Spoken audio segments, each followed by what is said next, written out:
আসসালামু আলাইকুম। সকল আপু ভাইয়ারা সবাই কেমন আছেন? আলহামদুলিল্লাহ আমি ভালো আছি। আমি বিশ্বাস করি আল্লাহর রহমতে আপনারা সবাই যে যেখানেই থাকুন না কেন সবাই ভালো আছেন, সুস্থ আছেন। আজকে আমি কিছু কথা বলবো মা-বাবাকে নিয়ে এবং সন্তানকে নিয়ে। একজন মা-বাবা তার সন্তানের ভালোর জন্য কত কিছুই না করেন। অনেক স্যাক্রিফাইস করেন, অনেক কিছু করেন। দিন শেষে একটা সময় এসে সেই সন্তান মা-বাবাকে ভুলে যায়। এটা কি এক পক্ষের ভুল? না, এটা দুই পক্ষেরই ভুল বোঝাবুঝি। তাই প্রতিটা মানুষের সময়ের সাথে, যুগের সাথে সবকিছুর সাথে তাল মিলিয়ে চলতে হবে। দুই পক্ষেরই বুঝতে হবে দুজনকে। এক পক্ষ বুঝবে, আরেক পক্ষ বুঝবে না, তাহলে সম্পর্ক কোনোটাই থাকবে না। তাই দুই পক্ষ যদি বুঝে সুন্দর করে যুগের সাথে তাল মিলিয়ে চলে, তাহলে তাদের জীবনটা খুব সুন্দর হবে। এখন বর্তমান এমন এক যুগ এসেছে যে বৃদ্ধ বাবা-মাকে প্রতিটা সন্তানই, প্রতিটা না বলতে আমি বলছি যে কিছু সন্তান আছে মা-বাবা বৃদ্ধ হলেই বৃদ্ধাশ্রমে রেখে দেয়। সে ভাবে না সেও একদিন বাবা-মা হবে। তারও কিন্তু ঠিক একই জায়গায় যেতে হবে। তাই প্রতিটা মানুষের বোঝা উচিত দুই পক্ষের সাথে কথা, আন্ডারস্ট্যান্ডিং সবকিছু ঠিক করা দরকার। যেমন একজন মা-বাবার বোঝা দরকার আপনার শূন্য কুল যখন ছিল, সন্তান আসার পরে যে মাতৃত্বের স্বাদ পেয়েছেন, মা হয়েছেন, সন্তানকে শৈশবে যে আদর, স্নেহ, ভালোবাসা, অনেক ভুল করলেও ছেলেকে ক্ষমা করে দিতে পেরেছেন। বড় হওয়ার পরে কিন্তু আমরা মায়েরা সেই কাজটা করতে পারি না। ওখান থেকে ভুল বোঝাবুঝির শুরুটা হয়।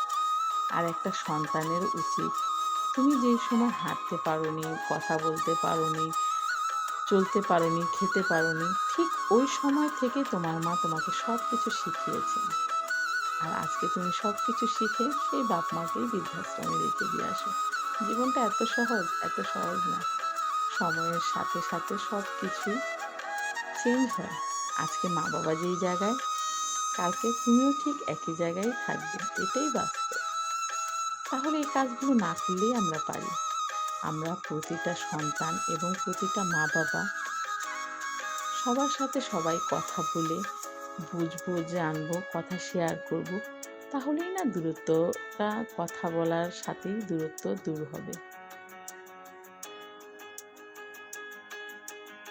কেউ কাউকে ভুল না বুঝে পক্ষের কথা শুনি, জানি, বুঝি আর ভালোবাসা সব কিছু মেনে পথ চলি। তাহলে জীবনটা অনেক সুন্দর হবে। যেমন রান্না করলে তরকারির ভিতরে একটু লবণ বেশি পড়লে তরকারিটা কিন্তু আর খাওয়া যায় না। এই লবণটা ঠিক করার জন্য আমাদের কিন্তু অনেক কিছু দিতে হয়। ঠিক প্রতিটা মানুষের জীবনের সম্পর্কটাও এরকম। কোনো কিছুই অতিরিক্ত ভালো না।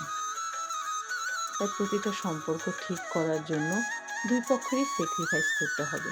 মা-বাবা, মা-বাবার সন্তানের কাছে কী চায় ওই বুঝটা দিতে হবে এবং তাকে বুঝাতে হবে। আর দুই পক্ষই যদি খুব সুন্দর করে বুঝতে পারেন, তাহলে আর মনে হয় না সম্পর্কের ভিতরে কোনো ফাটল ধরবে। তো আমাদের সবারই বোঝার দরকার আছে, ধৈর্যের দরকার আছে।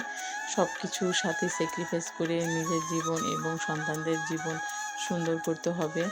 তো সবাই ভালো থাকবেন, সুস্থ থাকবেন।